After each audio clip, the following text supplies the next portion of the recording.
Pour conclure, un peu d'actualité littéraire, enfin littéraire si on peut, entre guillemets, Ouria Boutelja, de l'association Debout, non pas, les indigènes, les indigènes de la République, pardon, je confonds avec mon Dieu, Dupont-Aignan. Non, non, il n'y a rien à voir.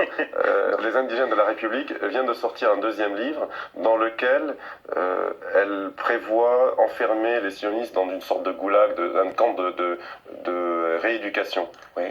Vous comptez réagir à cela C'est pas impossible que l'on lui en demande quelques comptes judiciaires. Ça veut dire, si j'ai bien compris, qu'elle se propose de mettre dans un camp de concentration tous les juifs qui acceptent l'existence de l'État juif. Ça me paraît effectivement assez critiquable sur le plan moral et sans doute sur le plan légal, mais nous avons affaire à quelqu'un de raciste. Donc elle est parfaitement... D'ailleurs, il n'y a pas que les juifs. Elle veut mettre dans des camps de concentration les blancs, ce qu'elle appelle les blancs, les juifs sionistes, enfin voilà. Oui.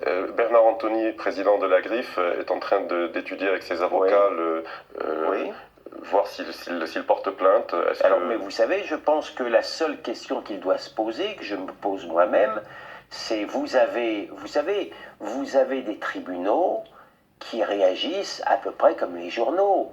Un magistrat, il y en a évidemment d'excellents et qui disent le droit, mais un magistrat n'est pas autrement fait qu'un journaliste ou qu'un enseignant.